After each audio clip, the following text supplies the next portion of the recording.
Selamat datang di channel Alur Donghua. Sebelum menonton, silahkan subscribe, biar Mimin tambah semangat update-nya. Rekan Taois mengatakan yang sebenarnya, tetapi saya tidak punya niat untuk menyerahkan selir saya. Saya hanya ingin bertukar beberapa petunjuk. Han Li berbicara dengan tenang dan segera melepaskan indera spiritualnya. Dengan munculnya aura yang mencengangkan, sesuatu melesat ke arah Markis. Bagus. Markis Nanlong tampak benar-benar tenang dan melepaskan indera spiritualnya. Dua garis kekuatan yang hampir tidak berwujud muncul di antara keduanya dan meledak dalam tabrakan. Embusan keras tiba-tiba muncul dan meledak ke segala arah. Markis Nanlong merasa khawatir dengan perkembangan itu karena penyelidikan indera spiritual awalnya langsung tumbuh beberapa kali lebih besar. Lapisan dan aliran putih yang ganas langsung terbang ke celah ruang antara Han Li dan Markis, menyebabkan siluet mereka kabur. Ada dua bayangan yang tidak bergerak. Pembentukan indera spiritual. Bagaimana ini bisa terjadi? Bagaimana perasaan spiritual junior Han begitu kuat? Lu Luo tidak bisa menahan diri untuk berteriak tak percaya. Pembentukan indera spiritual. Bisakah tuanku menang? Aku juga tidak yakin, tapi biasanya, formasi indera spiritual adalah kemampuan ilahi yang hanya bisa dipahami oleh para pembudidaya jiwa yang baru lahir. Agar saudara muda Han dapat menggunakan teknik ini, seni kultivasi utamanya harus dispesialisasikan dalam pengertian spiritual. Itulah satu-satunya penjelasan yang mungkin. Kata-kata bersemangat Lu Luo berubah menjadi gumaman. Dipenuhi dengan harapan oleh penjelasan Penatua Lu, Mu Peiling berkata, kalau begitu, tuanku pasti memiliki kesempatan bertarung.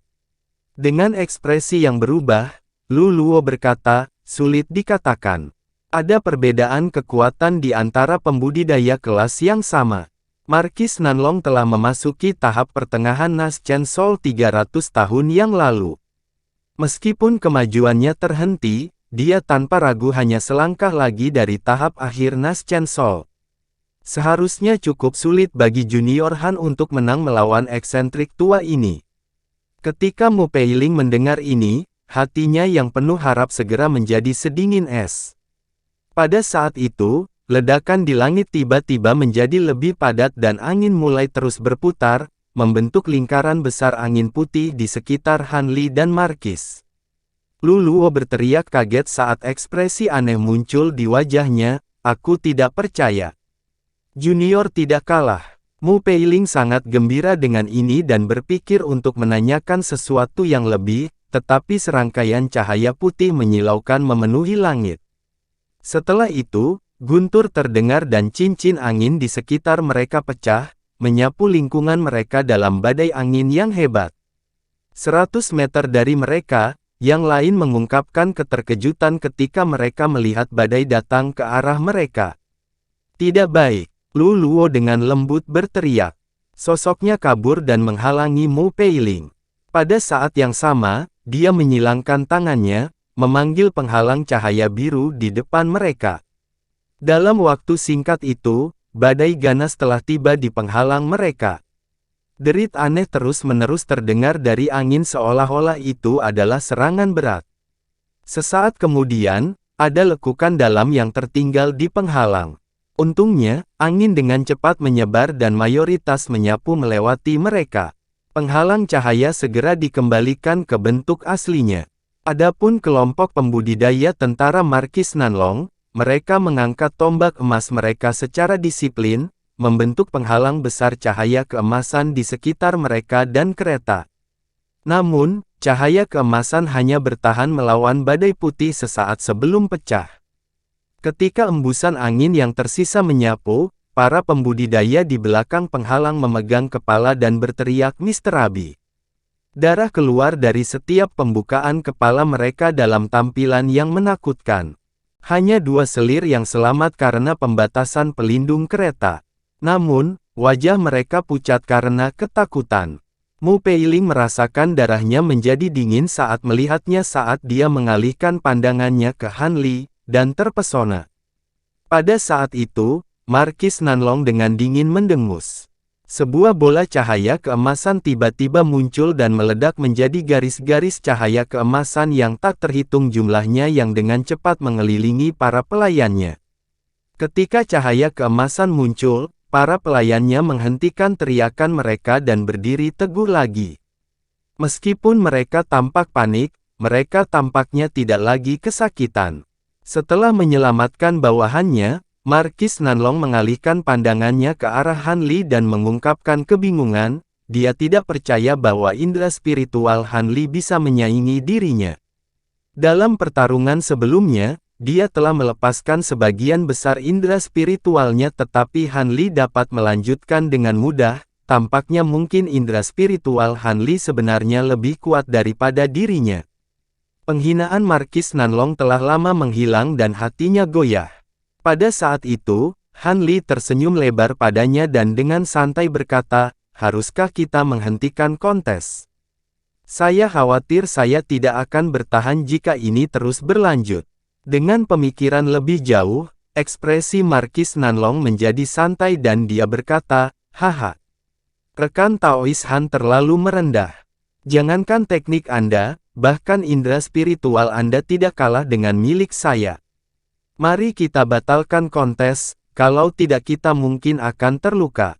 Ketika Han Li mendengar ini, dia menghela nafas dalam hati meskipun ada senyum di wajahnya. Dia tidak mau benar-benar bertarung melawan Markis Nanlong ini. Dari apa yang dia alami dalam kontes, setidaknya Han Li harus membuktikan kecocokan yang setara. Namun, perjuangan mereka baru-baru ini telah menyebabkan Markis memandang Han Li dengan ketakutan dan dia tidak berani memperlakukannya dengan enteng. Selain itu, indera spiritualnya cukup kuat untuk memenuhi kondisinya. Dia memiliki permintaan untuk membuat Han Li. Markis Naga dengan aneh tersenyum pada Han Li dan diam-diam mengiriminya transmisi suara, "Karena indera spiritual rekan Taois Han setara dengan saya akan memberi tahu Anda alasan sebenarnya untuk kontes ini. Seperti dugaan rekan Daois, saya memiliki tujuan yang berbeda dalam pikiran untuk secara paksa menguji indera spiritual Anda.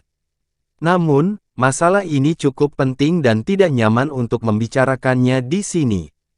Slip giok berisi peta. Pada hari keempat pertemuan perdagangan, akan ada pertemuan para pembudidaya seperti yang ditunjukkan.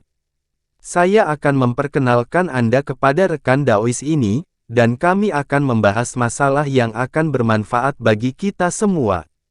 Setelah itu, dia mengelus kantong penyimpanan dan mengeluarkan batu giok yang sangat indah yang dia lemparkan ke arah Han Li tanpa memperhatikan Lu Luo. Ketika Han Li melihat ini, dia segera mengulurkan tangannya dan mengambil slip giok. Setelah melihat Markis sejenak, dia menempatkan slip giok ke dalam kantong penyimpanan untuk nanti. Markis terkekeh melihat itu dan kemudian turun menuju keretanya dalam bola cahaya keemasan. Cahaya keemasan kereta kemudian dengan cepat berjalan menuju kota surgawi. Markis tampaknya mengabaikan Lu Luo dalam kepergiannya. Sementara pembudidaya nas Chen Sol lainnya akan merasa marah dan tidak puas dengan perlakuan ini. Lu Luo tahu kepribadian eksentrik Markis dan hanya bisa tersenyum kecut. Pada saat itu, Han Li turun ke arah Penatua Lu dan Mu Peiling. "Tuanku, apakah Anda baik-baik saja?" Ketika dia melihat Han Li kembali, Mu Peiling menyambutnya dengan wajah memerah saat dia menatapnya dengan mata cerah.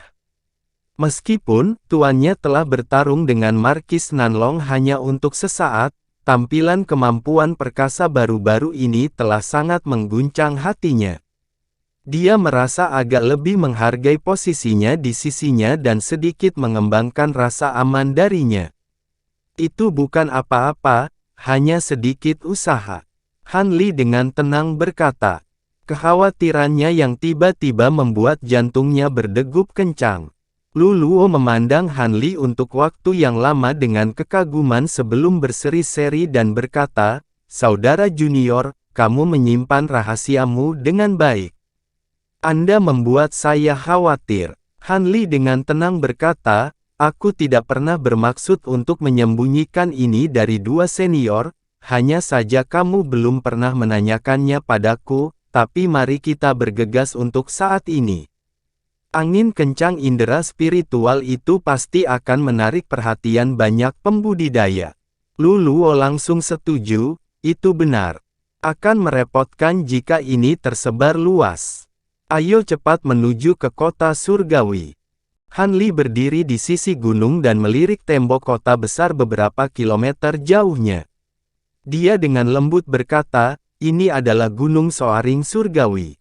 Lu Luo berdiri di samping Han Li dan berbicara dengan ekspresi yang sama, apakah junior belum pernah melihat kota sebesar ini sebelumnya? Persatuan 9 bangsa telah memperluas kota ini beberapa kali sebelum seperti itu. Meskipun saya tidak berani mengatakan bahwa ini adalah kota terbesar di selatan surgawi, itu termasuk di antara 5 besar. Seluruh kota juga terbuat dari batu-batu besar dari sumber yang sama. Ketika Han Li mendengar ini, dia samar-samar tersenyum. Kota apa yang mungkin terbaik dari kota bintang surgawi bintang laut yang tersebar? Sekarang kota itu benar-benar keberadaan raksasa. Meskipun kota Soaring adalah kota besar yang membentang lebih dari 50 km, itu masih kecil dibandingkan dengan kota bintang surgawi. Han Li tidak terlalu mempedulikan, tapi Mu Peiling jelas kagum dengan pemandangan kota batu ini. Namun demikian, kita harus mendekati kota Soaring dengan berjalan kaki. Betapa merepotkan. Lu Luo berbicara dengan sedikit tidak puas. Han Li mengerucutkan bibirnya dan menjawab, Serikat 9 Bangsa tidak dapat menahannya. Ada terlalu banyak pembudidaya kelas tinggi yang datang. Mereka tidak akan memiliki cara untuk mengelola kota jika mereka datang melalui udara. Untungnya, pembatasan ini hanya dangkal terhadap pembudidaya Naschen Sol seperti kita. Jika kami benar-benar ingin terbang, pembatasan ini tidak dapat melakukan apapun terhadap kami. Saya tidak menyangka junior begitu berpikiran terbuka. Baiklah, ayo pergi. Semakin cepat kita sampai ke kota, semakin banyak keuntungan yang didapat. Sejak pertarungan Han Li dengan Markis Nanlong, senior Lu telah memperlakukan Han Li dengan keakraban yang jauh lebih besar. Han Li mengangguk sambil tersenyum, dan ketiganya mulai berjalan menuju gerbang kota dengan tenang. Karena mereka berada di sekitar kota Soaring, ada banyak orang yang memasuki kota dari segala arah.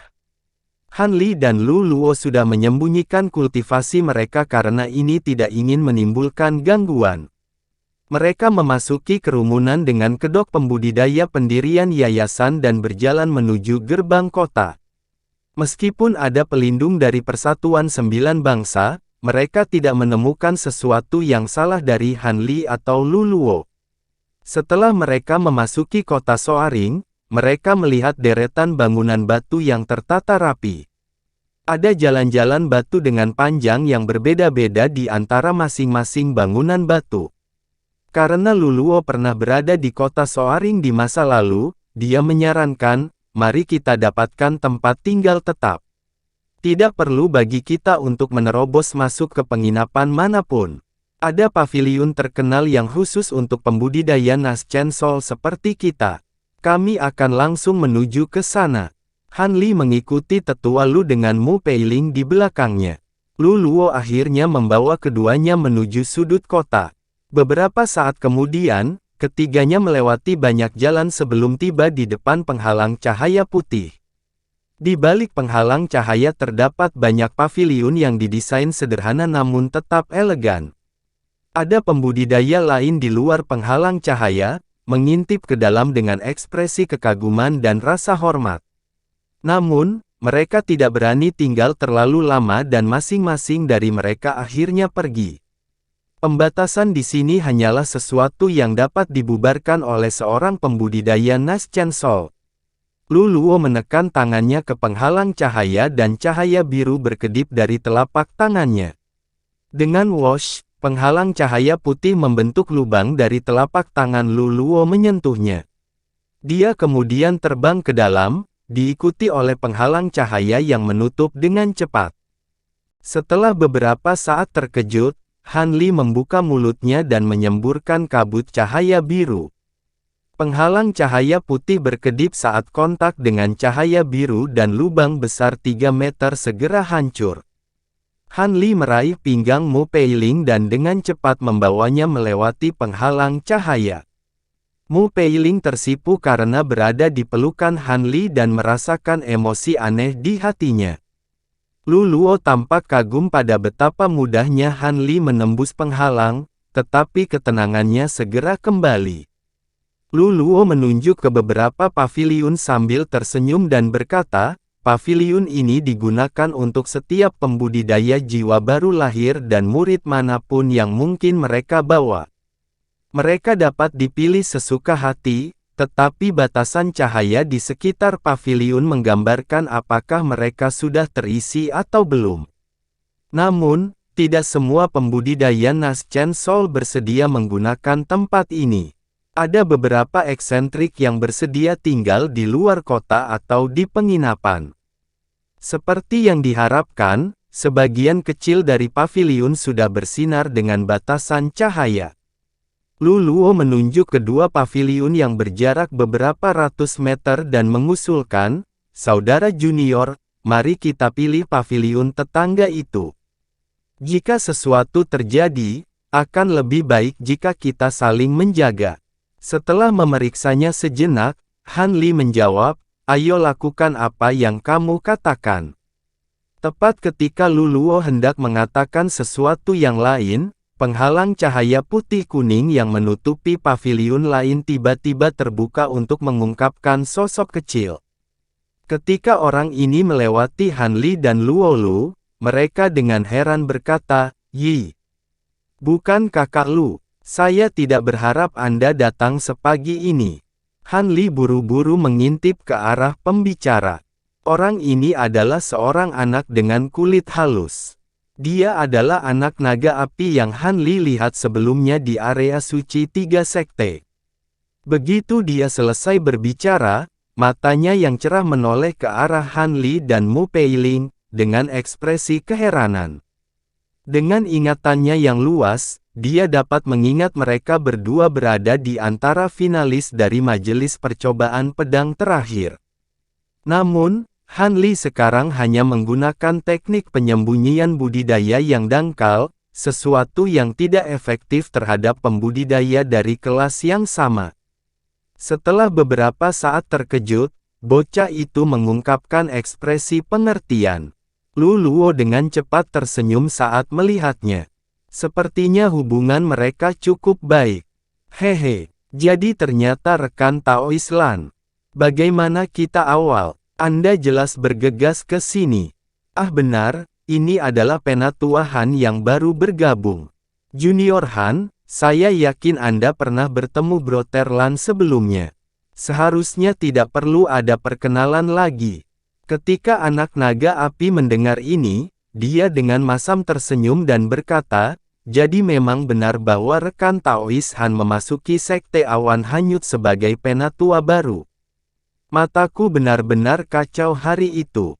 Setelah mendengar ini, Han Li memberikan penjelasan sepintas sambil tersenyum, "Saya baru saja mendengar tentang reputasi besar pohon sumur roh suci dan ingin memasuki area suci untuk melihatnya. Saya sangat berharap rekan Taois Lan tidak tersinggung. Karena rekan Daois sekarang adalah penatua dari Sekte Awan Melayang, masalah ini tidak perlu disebutkan lebih lanjut.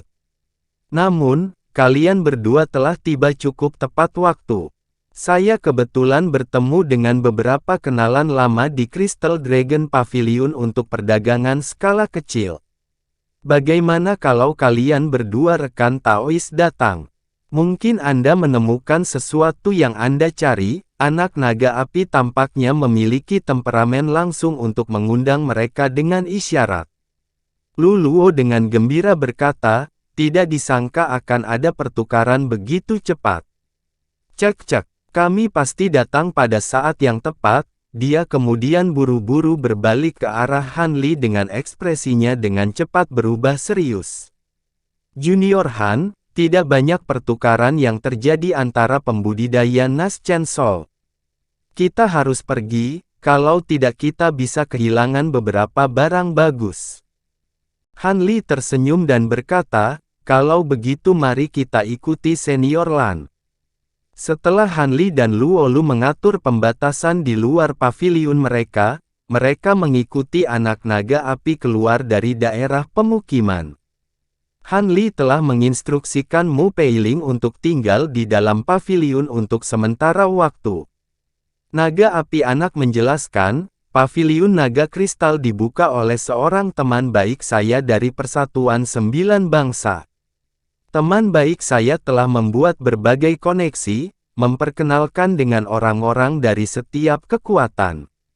Dengan demikian, dia dapat membentuk pertemuan perdagangan ini. Namun, untuk mencegah masalah yang tidak perlu, semua yang hadir akan menyembunyikan penampilan mereka yang sebenarnya. Hati Luluo bergerak dan dia berbicara dengan takjub. Kakak Lan sepertinya berbicara tentang Taoist Heaven Crystal. Namun, saya ingat bahwa dia tidak menyukai bisnis. Apakah dia benar-benar mengambil inisiatif untuk mengadakan pertemuan perdagangan ini?